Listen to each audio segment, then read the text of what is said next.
안녕하세요. 안녕하세요. 머리 자른 것 때문에 그러세요? 네.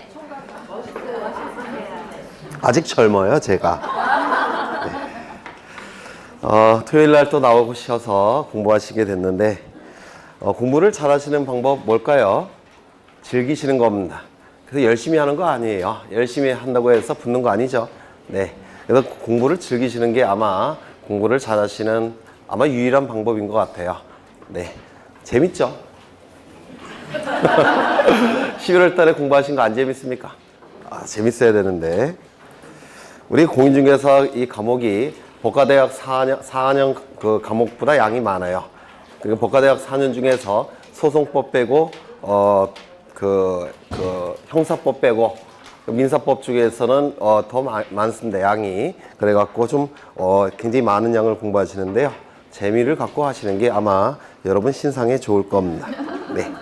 오늘은 92쪽을 하셔야 되는데 92쪽을 들어가기 전에 지난 시간에 했던 거를 잠시 확인을 하겠습니다. 지난 시간에 무엇을 했느냐면 여기 한 필지 토지가 있을 겁니다. 이 토지에 관한 정보가 수집이 되겠죠. 수집하는 방법은 두 가지가 있었습니다. 조사와 측량의 방법으로 수집이 됐습니다.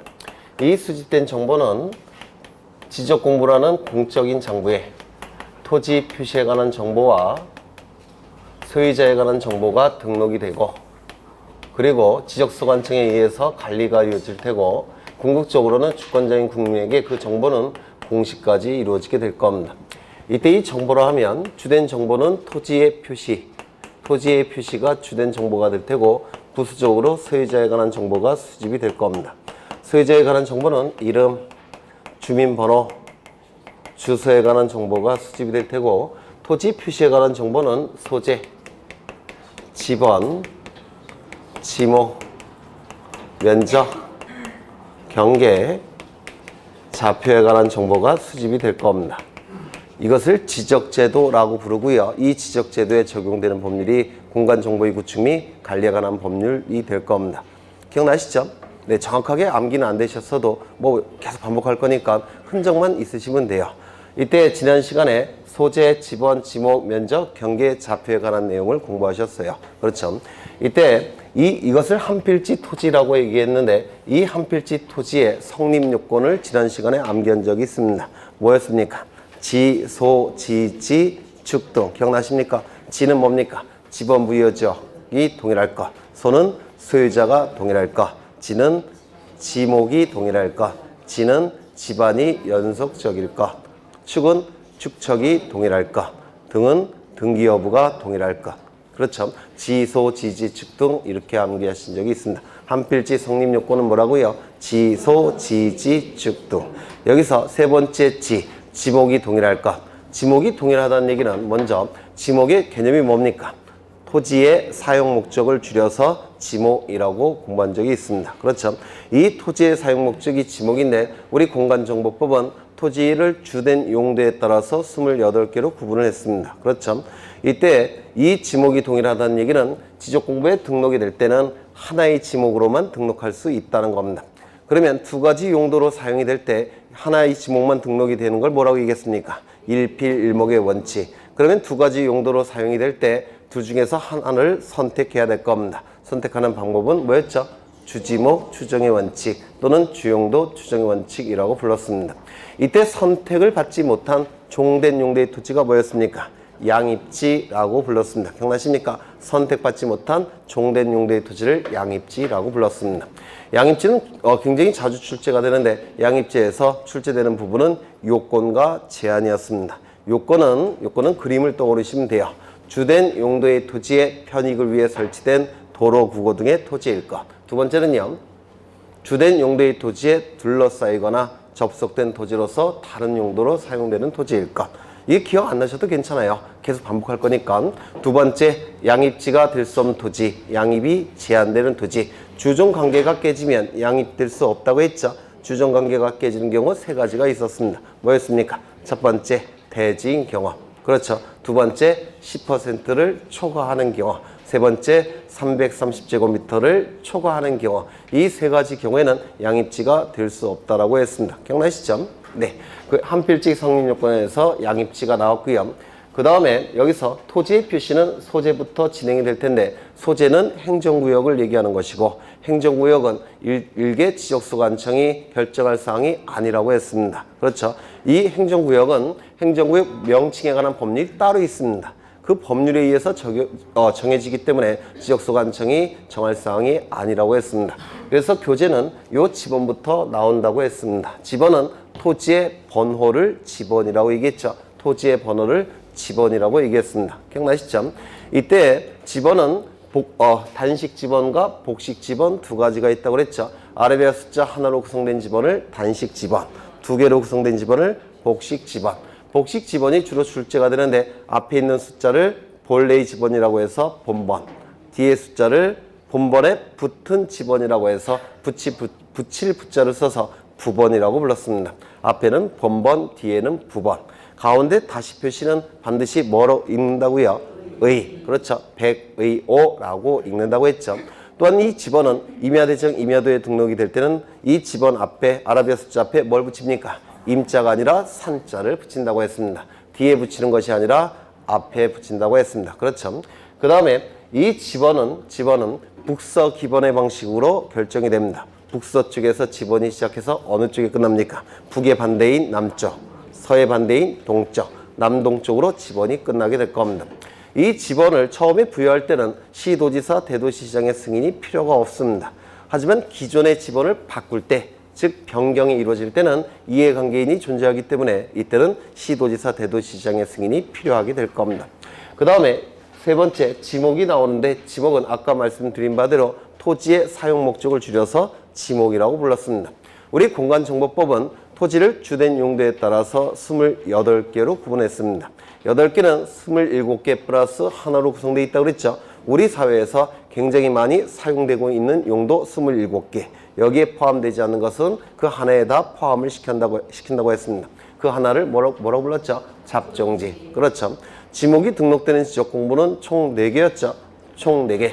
토지대장, 임야대장, 지적도, 임야도. 토지대장, 임야대장에 등록이 될 때는 정식 명칭으로 등록을 했었고 지적도 임야도에 등록이 될 때는 부호로 등록했었죠. 24개는 두문자, 4개는 차문자, 4개는 뭡니까? 차, 장, 천, 원. 차는 주차장, 장은 공장용지, 천은 하천, 원은 유원지. 그렇죠.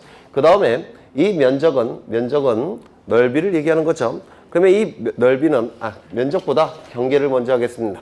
이 경계는 지표상의 경계를 의미하는 게 아니라 도면상의 경계를 의미한다고 했습니다. 기억나십니까? 지표상의 경계를 규율하는 법은 민법, 도면상의 경계를 규율하는 법은 공간정보법이니까 우리는 공간정보법 공부하고 있죠. 그래서 도면상의 경계를 생략해서 도면을 생략해서 그냥 경계라고 얘기하는 겁니다. 도면상의 경계를 의미하게 될 겁니다. 이 도면상의 경계는 개념이 뭡니까? 경계점과 경계점을 이은 최단거리. 기억나십니까? 경계점과 경계점 간의 최단거리가 경계예요. 따라서 직선이 될 수밖에 없다라고 했습니다. 이를 경계직선주의라고 불렀죠. 또한 경계는 직선이니까 이게 선이에요. 넓이가 있습니까? 없습니까? 없죠. 따라서 경계는 선이기 때문에 넓이가 존재하지 않습니다. 따라서 불가분, 쪼갤 수가 없다는 겁니다. 이를 경계 불가분의 원칙이라고 불렀습니다. 경계가 결정되는 방법은 원칙이 연속해서 접하는 토지 간의 높낮이 차이가 없을 때는 어디가 경계로 그려집니까? 중앙. 그렇죠. 높낮이 차이가 있을 때는 하단부. 맞습니까? 그 다음에 절토된 토지의 경우에는 상단부. 바다나 강에 접하고 있을 때는 어디요? 최대만조위, 최대만수위. 기억나십니까? 그 다음에 제방이 쌓였을 때는 바깥쪽 어깨. 그렇죠. 그런데 세 가지 경우, 즉 연속해서 접하는 토지 간의 높낮이 차이가 없는 경우 중앙이죠. 다만 소유권에 따라서 지상 경계가 결정되는 경우도 있었죠. 또한 연속해서 접하는 토지 간의 높낮이 차이가 있을 때는 어디라고 했습니까? 하단부. 다만 소유권에 따라 경계가 결정이 된 경우도 있다고 했습니다. 절토된 토지의 경우 원칙은 어디입니까? 상단부. 다만 소유권에 따라 경계가 결정되는 경우도 있다고 했습니다. 얼핏 기억나시죠? 네, 정확하게 암기 안 되셔도 상관없어요. 앞으로 시간 많으니까. 그 다음에 면적은 이 면적도 도면상의 면적을 의미하는 겁니다. 지표상의 면적을 의미하는 게 아니라 도면상의 면적을 의미하게 됩니다. 지표상의 면적은 경사면이 될 수 있죠. 하지만 도면상의 면적은 뭐가 된다고 했습니까? 수평 면적이 될 수밖에 없다고 했습니다. 면적을 측정하는 방법이 두 가지가 있는데요. 첫 번째, 컴퓨터를 이용해서 구하는 방법이 있습니다. 이를 좌표 면적 계산법이라고 부르는데요. 나중에 하실 거예요. 또한 전자 면적 측정기를 사용해서 면적을 측정하는 경우도 있습니다. 이건 지난 시간에 안 했어요. 다만 면적을 측정하는 방법은 어떠한 방식을 채택하고 있느냐면 5452의 방식을 채택하고 있다라고까지 말씀을 드린 기억이 있습니다. 그 다음에 좌표값은 경계점을 좌표값으로 전환시켜서 등록한 정보를 좌표값이라고 얘기할 겁니다. 경계점을 x좌표, y좌표로 전환시켜서 만든 수치를 좌표라고 얘기를 했습니다. 여기까지 했던 것 같아요. 맞죠? 뭐 맞아요. 아니죠. 네. 그 다음에 뭘 했느냐면 무엇을 했냐면 지적 공부의 종류를 공부한 적이 있습니다. 요 지적 공부의 종류. 지적 공부는 크게 둘로 나눠진다고 했죠. 눈에 보이는 가시적 지적 공부. 지난 시간에 한 겁니다.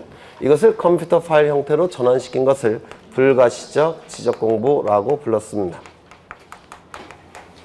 컴퓨터 파일 형태로 전환시키는 것을 법률 용어로 뭐라고 부르냐면 정보 처리 시스템에 기록하고 저장된 형태. 결국은 컴퓨터 파일 형태로 전환시켰다는 뜻입니다. 정보 처리 시스템에 기록 저장된 형태의 지적 공부를 불가시적 지적 공부라고 불렀습니다. 이건 종이로 만들어졌기 때문에 눈에 보이는 것이고 이건 컴퓨터 파일 형태로 만들어졌기 때문에 눈에 보이지 않습니다. 가시적 지적 공부는 크게 세 가지 형태가 있다고 했습니다. 첫 번째, 대장 형태. 대장 형태는 문자로 구성된 장부를 얘기합니다. 도면 형태. 이거는 그림 형태로 구성된 장부를 얘기해요. 이 두 가지 성격을 다 가지고 있는 경계점, 좌표, 등록부가 있었습니다.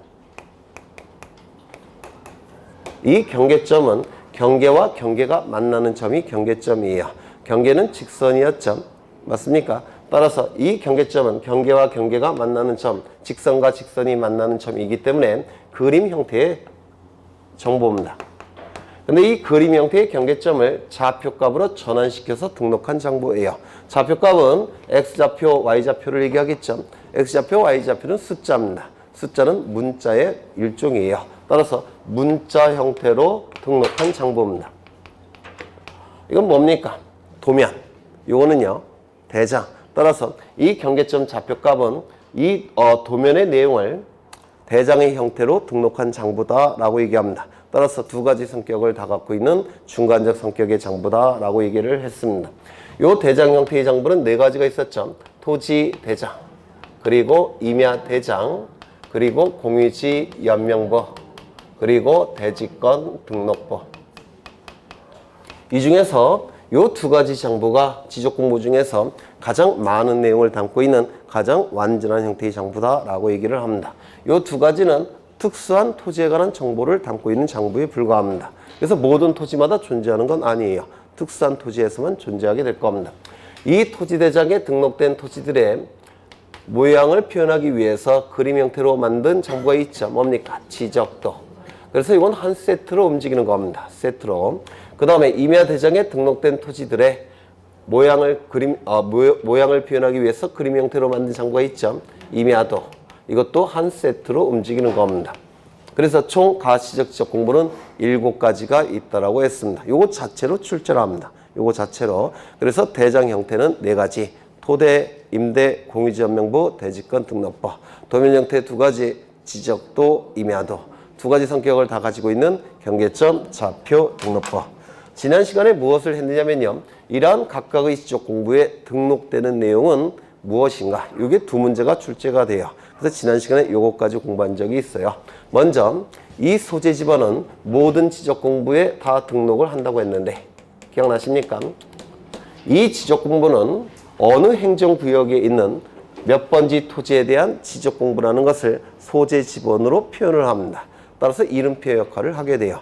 이름표 역할을 하니까 지적 공부의 이름표 역할을 하기 때문에 이 소재와 지번은 모든 지적 공부에 다 등록할 수밖에 없습니다. 토대, 임대, 공유지 연명부, 대지권 등록부, 지적도, 임야도 중개점, 좌표 등록부 전부 다 소재와 지번은 다 등록될 수밖에 없습니다. 명찰 역할을 하기 때문에 그렇습니다. 두 번째, 세 번째가 되겠죠.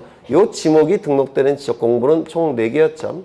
토지 대장, 임야 대장에는 정식 명칭으로 등록을 했었고, 아까 외우신 거예요. 지적도와 임야도는 부호로 등록을 했었는데, 부호를 만드는 방법은 24개는 두문자, 4개는 차문자. 차문자는 차, 장, 전, 원이었습니다. 차는 주차장, 장은 공장용지, 천은 하천, 원은 유원지. 안 외워질 수가 없어요. 이거 한 1000번은 할 겁니다. 1000번은. 그 다음에 여기 면적이 등록되는 지적 공부는 2개죠. 면적이 등록되는 지적 공부는 2개입니다. 면적은 수치죠. 숫자. 숫자니까 그림 형태의 정보입니까? 아니에요. 즉 도면에는 등록되지 않습니다. 또한 이 수치니까 X좌표, Y좌표로 2개로 구성이 되어 있습니까? 아니죠. 면적은 하나죠. 따라서 대장 형태의 지적 공부에 등록이 됩니다.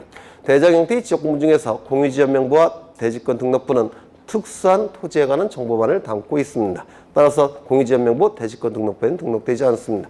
그러면 어디에 등록할 수밖에 없습니까? 토지 대장과 임야 대장에만 등록할 수밖에 없습니다. 면적은 토대 임대에만 등록합니다. 그 다음에 경계는 직선이죠. 직선은 그림 형태의 정보니까 그림 형태의 지적 공부에만 등록이 될 겁니다. 뭡니까? 지적도와 임야도에만 등록합니다. 좌표값은 경계점, 좌표 등록부에만 등록이 될 겁니다. 그 다음에 소유자의 이름, 주민번호, 주소. 첫 번째, 이건 문자 형태의 정보죠. 맞습니까? 그림 형태의 정보가 아닙니다. 또한 X좌표, Y좌표로 표현되는 겁니까? 그것도 아니죠. 그러면 어디에 등록되겠습니까? 대장 형태에 등록이 됩니다. 대장 형태의 지적 공부 4개, 토지 대장, 임야 대장, 공유지 연명부, 그리고 대지권 등록부. 여기에만 등록이 돼요. 여기에만. 이걸 외우시면 2문제가 득점이 되는 겁니다. 2문제 정도 출제가 되는데 몇 가지 더 추가하겠습니다. 먼저 요 지목은 4개의 지적 공부에 등록이 되죠. 토대, 임대, 그 다음에 지적도, 임야도. 그런데 이 지목이 등록되는 지적 공부와 축척이 등록되는 지적 공부가 일치합니다. 지목이 등록되는 지적 공부와 축척이 등록되는 지적 공부가 일치하게 돼요.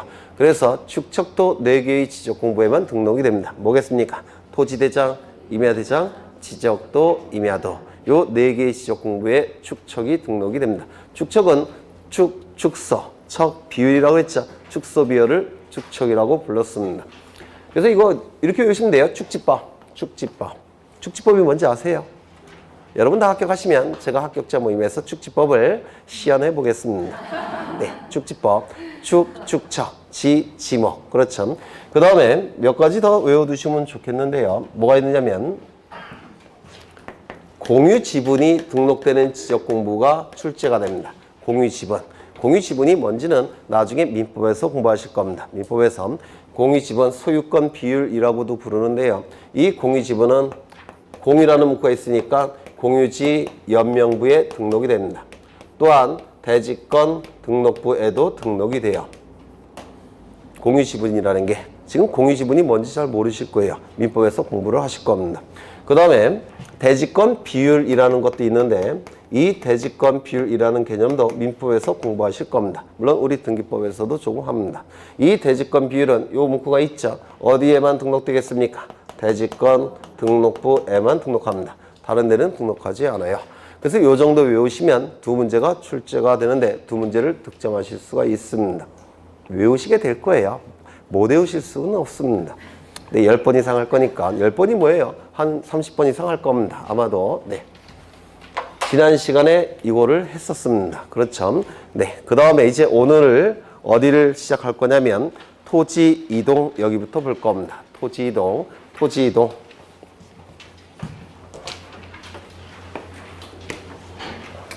한 필지 토지에 관한 정보가 수집이 될 겁니다. 수집되는 방법은 2가지였죠. 조사와 측량의 방법으로 수집이 됩니다. 이 수집된 정보는 지적공부라는 공적인 장부에 이게 기본 틀이에요. 지적제도에 있어서 기본 틀입니다. 토지의 표시에 관한 정보와 소유자에 관한 정보가 등록이 될 겁니다. 그리고 관리가 될 겁니다. 그리고 궁극적으로는 주권자인 국민에게 공시까지 이루어지게 될 겁니다. 이때의 정보는 토지 표시에 관한 정보도 있을 테고 소유자에 관한 정보도 있을 겁니다. 소유자는 이름, 주민번호, 주소가 될 테고 토지의 표시는 소재, 지번, 지목, 면적, 경계, 좌표가 될 겁니다. 소지지면 경좌표 이렇게 외우신 적이 있죠? 소지지면 경좌표 이렇게 외우신 적이 있습니다. 이때 이 토지의 표시가 바뀌는 경우가 있습니다. 변경이 되는 경우가 있다라고 했습니다. 예를 들어서 소재지 여기가 지금 강명시인가요? 네. 강명시죠. 강명시를 순수한 우리나라 말로 뭐라고 했습니까? 아사달시 이렇게 바뀐다면 이게 소재지가 바뀐 겁니다. 그렇죠? 이렇게 토지의 표시가 달라지는 경우가 있는데 이를 뭐라고 불렀습니까? 토지에 관한 정보가 달라진다라고 해서 이동이라고 불렀습니다. 여기서 달을 이자에 움직일 동자를 써서 달라진다라는 뜻이에요. 토지 이동이라고 얘기합니다. 그런데 나중에 두 가지가 추가가 됐어요. 토지의 표시를 새로이 정하는 경우도 여기에 추가를 시켰고 토지의 표시를 말소시키는 것도 여기에 추가를 시켰습니다. 그래서 이 토지 이동이라 하면 토지의 표시를 새로이 정하거나 변경하거나 말소하는 것을 토지 이동이라고 부릅니다. 이것도 계속 출제를 하는 개념이에요. 계속 출제합니다. 토지 이동이란 무엇인가? 토지의 표시를 새로이 정하거나 변경하거나 말소하는 것을 토지 이동이라고 불러요. 여기서 세 가지가 토지 이동이지만 이거는 극히 예외적인 것이고 이게 주된 내용이에요. 소재지가 달라지는 경우, 지번이 달라지는 경우, 지목이 달라지는 경우, 면적이 달라지는 경우, 경계가 달라지는 경우, 좌표가 달라지는 경우를 토지 이동이라고 얘기를 합니다. 여기에 해당되는 건 뭡니까? 신규 등록. 여기에 해당되는 것이 바다가 된 토지의 등록 말소. 좀 이따 보실 겁니다. 그러면 토지의 표시가 달라졌다면, 즉 강명시에서 아사달시로 바뀌었다면 지적공부에 등록된 강명시라는 문구도 아사달시라는 문구로 바꿔줘야 되겠죠. 맞습니까? 즉 바뀐 바를 여기다가 반영을 해야 될 겁니다. 이를 뭐라고 불렀습니까? 토지 이동에 의해서 지적 공부를 정리한다고 해서 토지 이동 정리라고 부릅니다. 토지 이동에 의해서 지적 공부를 정리한다. 토지 이동 정리라고 불러요. 여기에 소유자의 이름, 주민번호, 주소가 변경되는 경우가 있습니다. 이를 소유자 변경이라고 불러요. 이름, 주민번호, 주소가 바뀌는 경우, 이름 바뀌는 경우, 개명하면 이름 바뀌겠죠. 또한 주민번호, 성전환 수술하면 주민번호 바뀝니다. 그 다음에 이사를 가게 되면 주소지도 바뀌어요. 이렇게 소유자에 관한 정보가 달라지는 것을 소유자 변경이라고 부릅니다. 그러면 이름, 주민번호, 주소가 바뀌었다면 그 바뀐 바를 여기다가 반영해 줘야 되겠죠. 그렇죠? 네. 이걸 뭐라고 불렀습니까? 소유자 정리라고 부릅니다. 소유자 정리. 이 두 가지를 합해서 지적 공부를 정리한다고 해서 지적 정리라고 부릅니다. 지적 공부를 정리한다고 해서 지적 정리라고 불러요. 그래서 지적 정리에는 토지 이동 정리와 소유자 정리 두 가지가 있었습니다. 이때 여기서 이게 참 중요한데요. 요거 토지 이동을 일반적 토지 이동과 특수한 토지 이동으로 나눴죠. 일반적 토지 이동과 특수한 토지 이동으로 나눴습니다. 일반적 토지 이동 뭐였죠? 이것도 했었어요. 신규 등록, 그 다음에 등록 전환, 분할, 합병, 지목 변경, 바다가 된 토지의 등록을 말소하는 것. 이를 일반적 토지 이동이라고 불렀습니다. 이건 골고루 출제합니다. 골고루 출제하니까 자꾸 읊조리셔갖고 익숙해지셔야 돼요. 한번 같이 읽어보죠.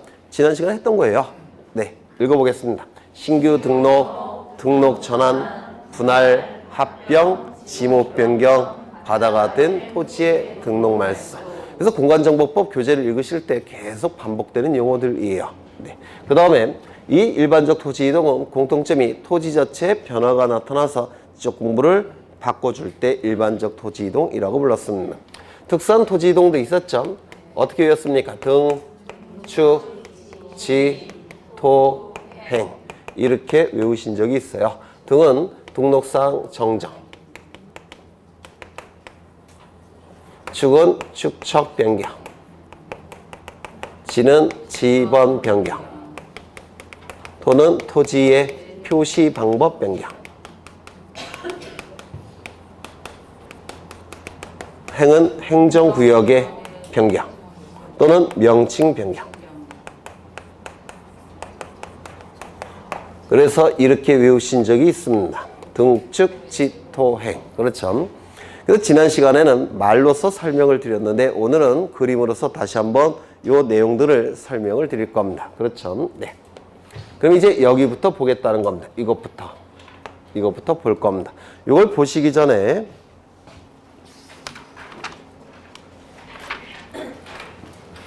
이 토지 이동을 결정하는 주체는 누구냐면 지적소관청이 결정을 합니다. 토지 이동을 결정해주는 주체는 지적소관청이에요. 근데 지적소관청이 멋대로 결정하는 건 아니고요. 원칙은 신청이 있어야지만 지적소관청이 결정합니다. 그래서 누군가 신청을 했을 때 토지 이동에 대해서 신청을 했을 때 예를 들어서 지목 변경을 신청한다든지 등록 전환을 신청하든지 누군가 신청을 했을 때 여기에 대한 지적소관청의 결정이 나오게 돼요. 토지 이동에 대한 결정이 나옵니다. 원칙은 신청입니다. 그런데 신청이 없을 때 마냥 기다리느냐? 그건 아니에요. 왜냐하면 통치권 행사를 위한 정보이기 때문에 신청이 없을 때 마냥 기다릴 수는 없고 일정한 기간이 경과가 되면 지적소관청은 직권으로 결정을 합니다. 원칙은 신청, 예외 직권이에요. 여기서 신청은 소유자가 신청함이 원칙입니다. 다시요. 토지 이동을 결정하고 지적 공부를 정리할 때 지적소관청이 알아서 하는 게 아니고 신청이 있어야지만 결정을 하더라는 겁니다. 이거 이해가 되십니까? 신청이란 용어는 뭐냐면 공권력의 객체인 일반 국민이 공권력의 주체인 국가기관에게 뭔가를 요구할 때 신청이라는 용어를 씁니다. 말씀을 드린 것 같은데 공권력의 객체인 일반 국민이 공권력의 주체인 국가기관에게 뭔가를 요구할 때 신청이라는 용어를 씁니다. 신청. 그러면 토지 이동을 요구할 때 지적소관청은 토지 이동을 결정한다는 뜻입니다. 무슨 말 아시겠죠? 공권력의 주체인 국가기관이 또 다른 공권력의 주체인 국가기관에게 뭔가를 요구할 때 이때는 신청이라는 용어를 쓰지 않습니다. 이거는 상하관계예요. 수직관계 이렇게 부릅니다. 이거는 대등한 두 국가기관이죠. 이때는 위촉하고 부탁한다고 해서 촉탁이라는 용어를 씁니다. 개념 자체가 달라요. 그러면 토지 이동을 누군가 요구했을 때 지적소관청이 결정하는 게 원칙이라는 겁니다. 그런데 요구가 없을 때, 신청이 없을 때 마냥 기다리느냐? 그건 아니에요. 일정한 기간이 경과가 되도록 요구하지 않으면 통치권 행사를 위한 정보니까 지적소관청이 직권으로 결정하게 됩니다. 예외는 직권이에요. 이때 요것이 중요한데요. 신청. 원칙은 소유자가 신청함이 원칙입니다. 그런데 예외적으로 제3자가 소유자를 대신하는 지위에서 신청하는 경우도 있습니다. 이를 대위신청이라고 불러요. 제3자가 소유자를 대신하는 지위에서 신청하는 경우도 있더라는 겁니다. 대위신청이라고 불러요. 세 번째, 특례 규정이라는 게 있습니다. 특례 규정은 뭐냐면 특별한 예외 규정이에요. 특별한 예외 규정. 왜 특별한 예외 규정이라고 얘기할 수 있느냐면 원칙은 직권이 아니라 신청이 있어야 된다고 했죠. 신청 중에서도 누가 신청함이 원칙입니까? 소유자가 신청함이 원칙이에요. 그 이유는 그 토지와 관련해서 가장 이해관계가 많은 자가 누굽니까? 토지 소유자입니다. 자본주의 사회에서. 맞습니까? 그래서 소유자가 신청함이 원칙인데 소유자가 신청하지 아니할 때 제3자가 소유자를 대신하는 지위에서 신청하는 경우도 있고 그 다음에 특별한 예외 규정도 있더라는 겁니다. 예외 규정은 뭐냐면 소유자의 신청권을 박탈합니다. 소유자의 신청권을 박탈합니다. 박탈하고 사업시행자가, 이건 나중에 할 거예요. 토지 이동을 신청할 수 있는 권리를 사업시행자에게 인정을 해줍니다. 원칙은 이거라고 했죠.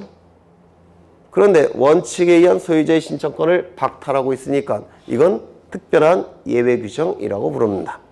사업시행자가 신청할 수가 있기 때문에 특별한 예외 규정이라고 불러요. 여기서 출제가 되는 건 요건데요. 지금 암기 안 되셔도 괜찮아요. 앞으로 1년이나 남았으니까. 여기서 4가지를 암기하셔야 됩니다. 나중에. 지금은 그냥 들어두시면 돼요. 4가지. 그냥 출제가 된다라고 생각하시는 겁니다. 이런 것들은 먼저 공공사업. 공공사업이 시행이 되면 사업 시행자가 소유자를 대신하는 지위에서 토지 이동을 신청할 수가 있습니다. 왜 그럴까요? 공공사업이라는 것은 공공성, 공익성이 강한 사업이죠. 그런데 소유자가 신청하지 않게 되면 공사업이 중단이 돼버려요. 그러면 이 공공사업이 중단되는 것을 막기 위해서 소유자에게 신청권을 인정한다는 전제하에서 사업시행자도 공공사업을 시행하는 자도 소유자를 대신한 지위에서 신청할 수 있는 길을 마련해 놓은 겁니다. 공공성 때문에. 두 번째, 국가나 지방자치단체가 토지를 취득하는 경우. 사람은 우리 법에서 2가지 종류의 사람이 있습니다. 2가지 종류의 사람. 민법에서 하셨는지 모르겠지만 자연적으로 사람이 된 자. 들어보셨습니까? 자연적으로 사람이 된 자. 두 번째, 법이 인정한 사람. 이렇게 둘로 나눠져요.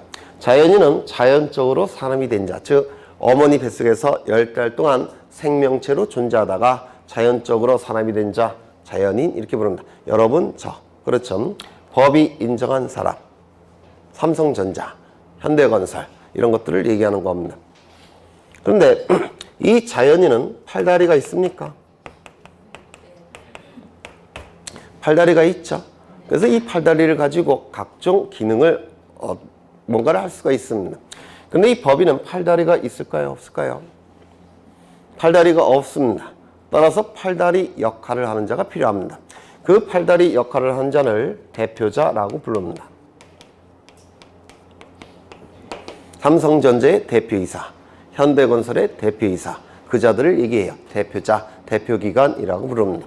그런데 이 국가나 지방자치단체는 여기에 해당이 될까요? 여기에 해당이 될까요? 네? 이거겠죠? 국가, 법인, 지방자치단체 법인이에요. 헌법이론상. 헌법이론상. 그러면 국가, 법인, 지방자치단체 법인이니까 팔다리 역할을 하는 자가 국가나 지자체를 대신해서 토지 이동을 신청해야 되겠죠? 맞습니까? 그러면 누구겠습니까? 국가기관의 장, 지방자치단체의 장.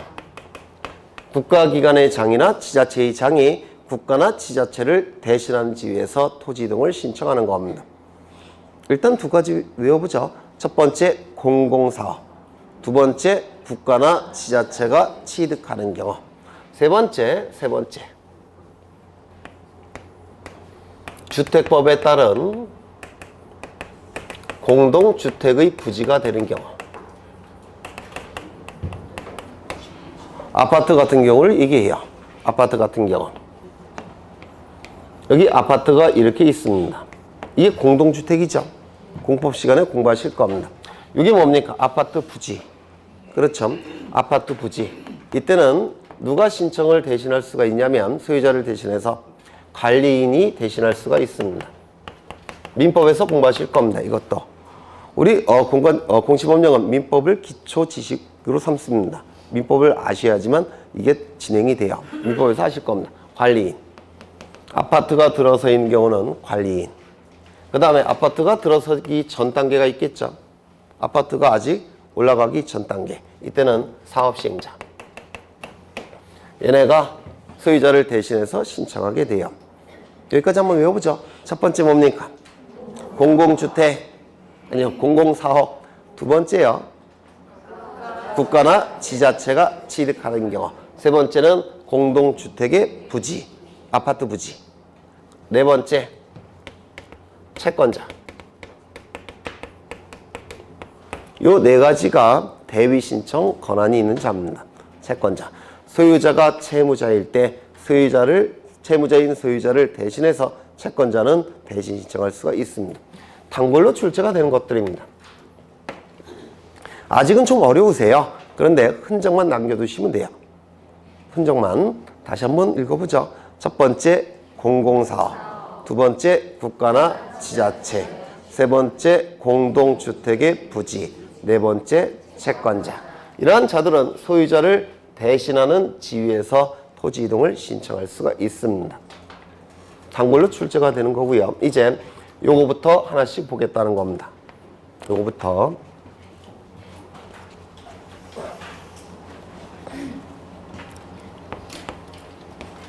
이거는 한 필지 토지인데요. 미등록 토지입니다. 등록이 되지 못한 토지예요. 지적공부에 등록되지 못한 토지입니다. 그럼 미등록 토지라는 얘기는 지적공부가 존재한 적이 없다는 뜻이죠. 맞습니까? 그럼 이러한 토지가 뭐가 있느냐면 뭐가 있을까요? 공유수면 매립지. 공유수면 매립지가 뭡니까? 공유수면을 달리 표현하면 바다를 얘기합니다. 바다를 매립해서 토지로 만드는 경우가 있습니다. 공유수면 매립지. 그러면 이건 지적공부에 등록된 적이 있겠습니까? 없을 겁니다. 또 뭐가 있을까요? 등록이 누락된 토지. 등록이 누락된 토지. 등록 누락지. 뭐가 있었겠습니까? 무인도. 사람이 발견한 적이 없는 무인도가 발견이 됐다는 겁니다. 그러면 지적공부에 등록된 적이 있겠습니까? 없을 겁니다. 이러한 미등록 토지에 관해서 정보를 수집합니다. 조사와 측량의 방법으로 수집을 할 겁니다. 이 수집된 정보는 지적공부라는 공적인 장부에 토지의 표시에 관한 정보와 소유자에 관한 정보가 등록이 될 텐데 처음으로 등록하는 경우가 있을 겁니다. 이게 뭡니까? 신규 등록 이렇게 얘기를 할 겁니다. 그래서 미등록 토지가 지적공부에 처음으로 등록이 될 때 이를 신규 등록이라고 부릅니다. 소유자가 신청함이 원칙입니다. 하지만 소유자가 신청하지 않을 때 지적소관청은 마냥 기다릴 수는 없습니다. 예외적으로 직권으로 등록할 수도 있더라는 겁니다. 소유자가 60일 이내에 신청하지 않게 되면 지적소관청은 직권으로 신규 등록을 해버립니다. 그렇죠? 그냥 들어만 두세요. 나중에 또 반복할 겁니다. 이때 신규 등록할 때는 등기부가 존재할까요? 존재하지 않을까요? 존재하지 않습니다. 따라서 등기부가 기준이 돼서 소유자가 결정이 될 수는 없습니다. 신규 등록할 때는. 그래서 뭐 갖고 결정을 하냐면 소유자가 신규 등록을 신청할 때 자신에게 소유권이 있다는 사실을 증명할 수 있는 서류를 신청 시 첨부해야 됩니다. 그래야 되겠죠. 등기부가 있다고 한다면 등기부에 등기된 소유권자로 등기된 자가 여기에 소유권자로 등기되면 되겠죠. 그런데 등기부가 존재하지 않기 때문에 이때는 지적소관청이 결정을 해야 되는데 결정을 쉽게 하기 위해서 소유자는 신청할 때 자신에게 소유권이 있다는 사실을 증명할 수 있는 서류를 첨부해야 됩니다. 이게 주로 출제가 됩니다. 여하간 신규 등록은 처음으로 등록하는 거 신규 등록이라고 부를 겁니다. 그 다음에 등록 전환을 보실 텐데요.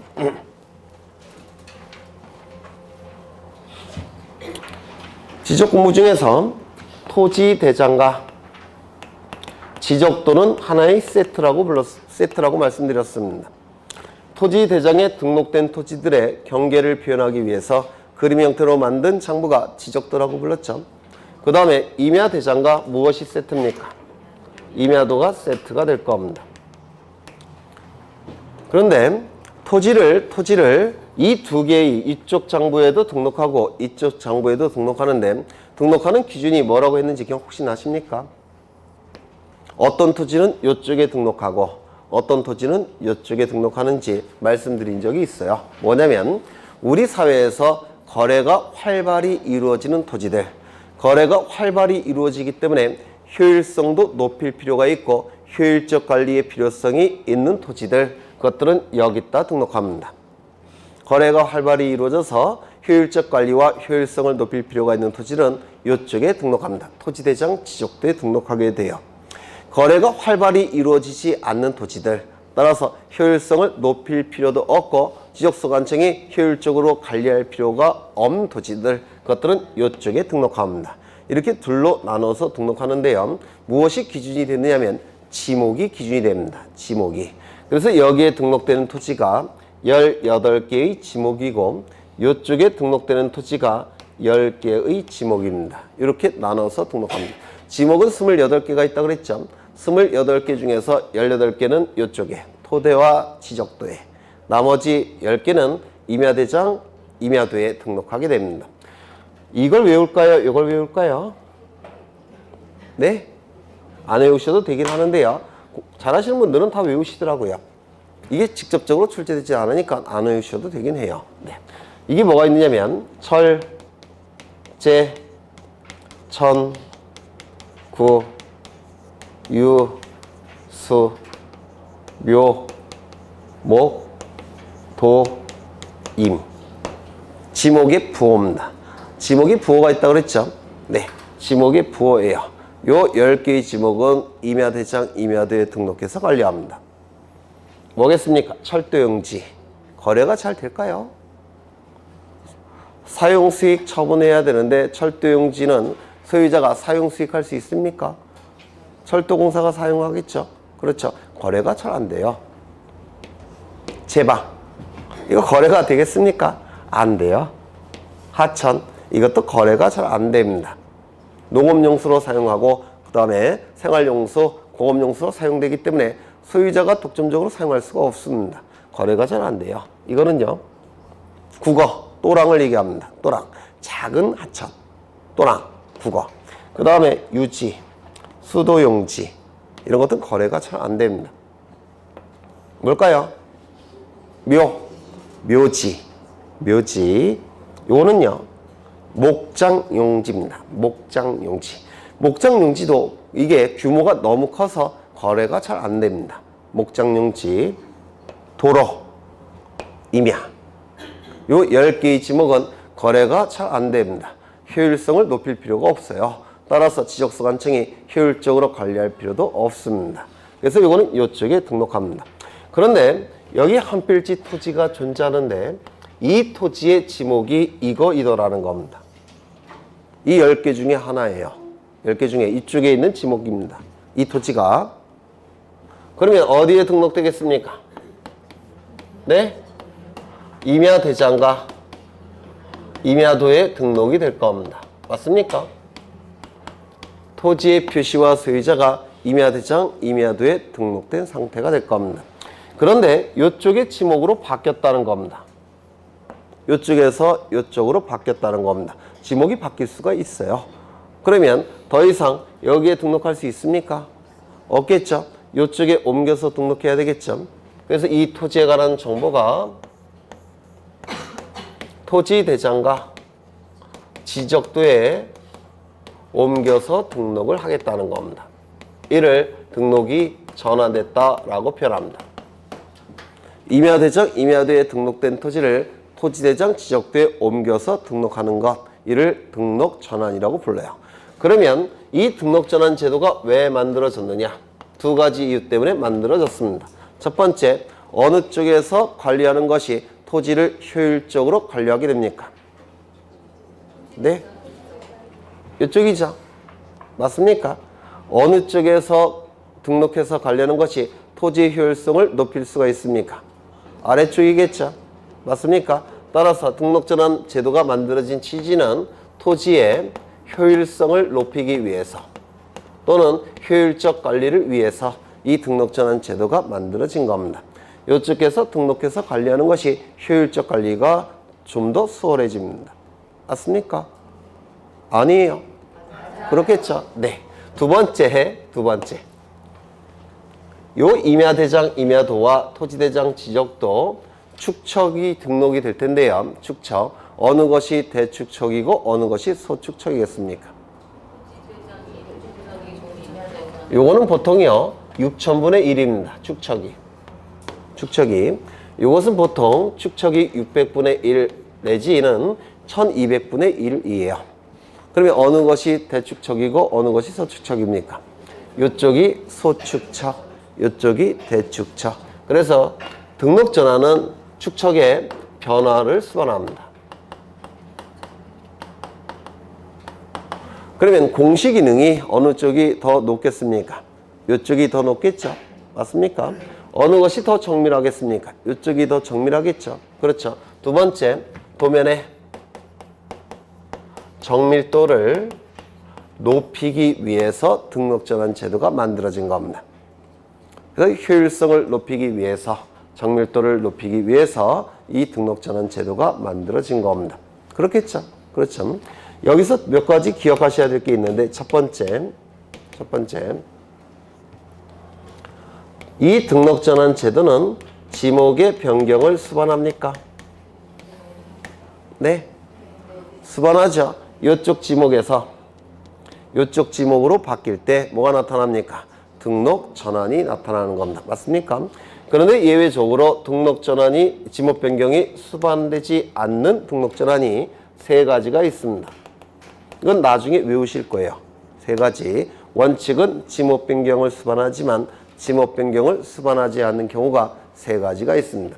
말씀을 드리자면 안 외우셔도 돼요. 아직은 대부분의 토지가 등록 전환되어 나머지 토지를 위해서 임야대장을 존치시킨 것이 불합리하다면 그 나머지마저도 등록 전환을 해버립니다.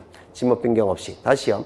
대부분의 토지가 등록 전환되어 나머지 토지를 임야대에 존치시키는 것이 불합리하다면 그 나머지 토지도 지목 변경 없이 등록 전환을 합니다.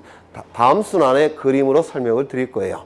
두 번째는 사실상 형질 변경이 이루어져서 등록 전환을 했지만 관련 법령에 의해서 지목 변경을 금지하고 있다면 어쩔 수 없이 지목 변경 없이 등록 전환을 해버립니다. 세 번째, 도시군 관리 계획선에 따라서 토지를 분할할 때도 지목 변경 없이 등록 전환이 이루어집니다. 그냥 들어만 두세요. 예외적으로 세 가지는 지목 변경 없는 등록 전환이 나타납니다. 두 번째, 축척의 변화가 나옵니까? 소축척에서 대축척으로 바뀌고 있죠. 축척의 변화가 뒤따릅니다. 그렇죠. 요게 시험에 나오는 내용들이에요. 나중에 좀 더 상세하게 할 겁니다. 그냥 들어만 두시면 돼요. 네, 지금 등록 전환을 보시고 있는데요. 하나 더. 등록 전환이라는 것은 임야대장, 임야도에 등록된 것을 토지대장, 지적도에 옮겨서 등록하는 것을 등록 전환이라고 불렀습니다. 맞습니까? 그러면 이것도 등록 전환입니까? 이것도 토지대장, 지적도에 등록된 것을 임야대장, 임야도에 등록을 바꾸는 것이 등록 전환이 되느냐? 될 수 있을까요? 안 됩니다. 안 되는 이유는요. 이 등록 전환은 도면의 정밀도를 높이기 위해서, 토지의 효율성을 높이기 위해서 등록 전환 제도가 만들어진 겁니다. 등록 전환 제도가 만들어진 취지예요. 그런데 이쪽에서 이쪽으로 바뀌면 정밀도 어떻게 됩니까? 떨어집니다. 효율적 관리, 효율성 어떻게 됩니까? 떨어집니다. 등록 전환 제도가 만들어진 취지와 충돌을 일으킵니다. 따라서 이거는 등록 전환이라고 하지 않습니다. 시험에 단골로 나오는 거죠. 취지와 충돌을 일으키기 때문에 그렇습니다. 네, 요 정도만 일단 보겠습니다. 뭐 해야 될 게 더 많긴 한데 그건 차츰차츰 할 겁니다. 그 다음에 지목 변경을 잠시 보시는데요. 지목 변경. 이 지목 변경이란 건 뭐냐면 이 토지가 밭농사 토지입니다. 밭농사 토지는 지목이 밭전자를 써서 전으로 등록합니다. 그래서 지적공부에는 전으로 등록이 되어 있을 겁니다. 전으로. 그런데 이 토지 위에 건물을 신축하고자 합니다. 건물이 신축되는 토지는 대지예요. 대지로 바뀌어야 됩니다. 대지는 지목이 대로 등록을 하는 겁니다. 그러면 대지가 되기 위해서는 맨 땅속에다가 상수도 시설, 하수도 시설, 정화조 시설, 전기 시설, 요즘은 인터넷 시설 이런 걸 설치해야 됩니다. 맞습니까? 이런 걸 설치할 때, 각종 시설을 설치할 때 이걸 뭐라고 부르냐면 토지의 형태와 성질이 변경이 됐다라고 부릅니다. 형질 변경이라고 불러요. 토지의 형태와 성질이 변경되는 거. 그러면 형질 변경이 완료가 돼서 대지가 됐다면 더 이상 여기서 전으로 등록해서는 안 되겠죠. 뭐로 바꿔야 됩니까? 대로 바꿔야 될 겁니다. 맞습니까? 요걸 형질 변경이라고 부르고 이쪽을 지목 변경이라고 부르는 겁니다. 토지 자체의 변화를 형질 변경, 지적공부에 등록된 지목이 바뀌는 것을 지목 변경이라고 부릅니다. 그러면 이 지목 변경과 등록 전환은 어떠한 차이가 있느냐면 등록 전환은 요 지목에서 요쪽 지목으로 바뀔 때 등록 전환이라고 말씀을 드렸습니다. 맞습니까? 그런데 요 안에서 바뀔 때 그게 바로 지목 변경입니다. 요 안에서 바뀔 때 또한 요 안에서 바뀔 때 요것 지목 변경이에요. 요쪽에서 요쪽으로 바뀌는 거는 등록 전환이라고 했죠. 요쪽에서 요쪽으로 바꾸는 건 등록 전환이 아니라고 했죠. 이게 뭐라고요? 지목 변경. 그렇죠. 요 안에서 바뀌는 거, 요 안에서 바뀌는 거, 요쪽에서 요쪽으로 바뀌는 거, 요게 바로 지목 변경입니다. 요쪽에서 요쪽으로 바뀌는 거는 지목 변경이라고 얘기하지 않습니다. 그건 등록 전환이 되는 겁니다. 이해가 되십니까? 그렇죠. 그래서 지목 변경과 등록 전환은 개념이 다릅니다. 등록 전환 안에는 지목 변경이 당연히 들어가는 겁니다. 하지만 지목 변경이 된다고 해서 등록 전환이 당연히 이루어지는 건 아니에요. 이거 이해가 되십니까? 그렇죠. 네. 네, 여기까지 보고 잠시 쉬겠습니다.